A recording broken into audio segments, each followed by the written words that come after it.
রাস্তা ও জল নিকাশির দাবিতে পঞ্চায়েত অফিসে তালা ঝুলিয়ে বিক্ষোভ গ্রামবাসীদের একাংশের। এলাকায় বেহাল রাস্তা ও জল নিকাশি ব্যবস্থা না থাকার অভিযোগে পঞ্চায়েত অফিসের গেটে তালা ঝুলিয়ে বিক্ষোভ দেখালেন গ্রামবাসীরা।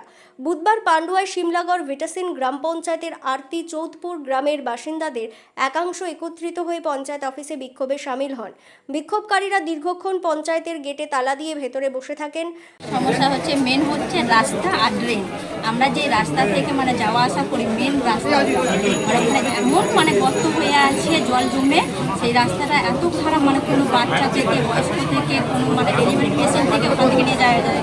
কোনো রুগী যদি যায় সেখানে 4 চাকা ঢোকে না, কারণ রাস্তাটা খারাপ। ওখানে জল জমে থাকে 20 থেকে যদি 30 মিনিট জল হয় সেখানে জল জমে যায়। আমার বাড়ির পেছনেই জলটা আটকে থাকে, সেখানে জলটা নিকাশির কোনো ব্যবস্থা নেই।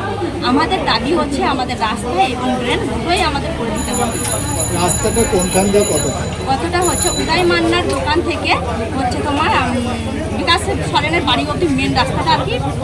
কতটা রাস্তা কতটা পুরো স্যার আমি বলতে পারবো না। প্রধানকে জানিয়েছেন আগে?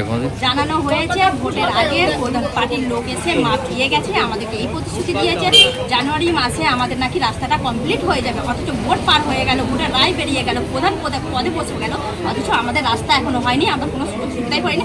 এখন আমাদেরকে প্রধান বলছে যে রাস্তা অ্যাকশন প্ল্যানে ছিল আর তোমাদের রাস্তা এসে নাকি ঘুরে গেছে, আমাদের চোদপুর গ্রামের লোক নাকি আপত্তি করেছে। আমরা এটাও জানতে চাই প্রধানের কাছে কোন লোকটা আপত্তি করেছে, আমাদেরকে জানাতে হবে, তার নামটা বলতে হবে। কতদিনের রাস্তার সমস্যা? প্রায় আমাদের রাস্তাটার সমস্যা হচ্ছে প্রায় 5 থেকে 6 বছর, কি আরো বেশি, 10 বছর। এখন কি চাইছেন? এখন আমি চাইছি যে আমাদের গ্রামের রাস্তাটা যেন পাকা করে দেওয়া হয়, প্লাস আমাদের জল নিকাশির ড্রেনটা করে দেওয়া হয়। বিক্ষোভকারীদের অভিযোগ, গ্রামের রাস্তার অবস্থা খুবই খারাপ। সামান্য বৃষ্টিতেই হাঁটু জল জমে যায়, যাতায়াত প্রায় বন্ধ হয়ে পড়ে। স্কুলের ছোট ছোট বাচ্চাদের যাতায়াতেও সমস্যা হয়। কারো শরীর খারাপ হলে অ্যাম্বুলেন্সও গ্রামে ঢুকতে চায় না। এলাকায় কোনো জল নিকাশি ব্যবস্থা নেই। বিক্ষোভকারী লক্ষ্মীমণি সরেন বলেন, বারবার প্রধানকে জানিয়েও কোনো কাজ হয়নি, আমাদের দুর্ভোগ কেউ দেখছে না। শিমলাগড় ভিটাসিন গ্রাম পঞ্চায়েতের প্রধান উজ্জ্বলা মুর্মু এলাকারই বাসিন্দা।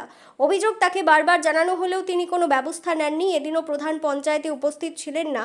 তার সঙ্গে ফোনে যোগাযোগ করা হলে তিনি কোনো মন্তব্য করতে চাননি। বিষয়টি নিয়ে পান্ডুয়া বিজেপি মণ্ডল 1-এর সাধারণ সম্পাদক অভিজিৎ হালদার বলেন, পঞ্চায়েত নির্বাচনের আগে তৃণমূল পরিচালিত এই পঞ্চায়েতে বিভিন্ন জায়গায় কাজের বোর্ড লাগিয়ে মানুষকে মিথ্যে প্রতিশ্রুতি দিয়ে ভোট নিয়েছে। ভোট মিটতেই সেই বোর্ড খুলে ফেলা হয়েছে, কোনো এলাকাতেই কাজ হয়নি। পঞ্চায়েতের সেক্রেটারি ও বিডিওর আশ্বাসে বিক্ষোভ ওঠে। তারা এলাকার সমস্যা গুরুত্ব দিয়ে দেখা হবে এবং দ্রুত সমাধানের চেষ্টা করা হবে বলে আশ্বাস দেন। এরপরই বিক্ষোভ তুলে নেন গ্রামবাসীরা। পান্ডুয়ার বিডিও দেবব্রত পরামানিক অফ ক্যামেরায় জানান, এই বিষয়ে পঞ্চায়েতের সঙ্গে কথা হয়েছে। যেখানে জল জমেছে সেখানে পঞ্চায়েত থেকে গ্যাস ফেলে আপাতত সমস্যার সমাধান করা হচ্ছে। পরবর্তীতে কাজটি যাতে সমাধান হয় তার ব্যবস্থা করা হবে।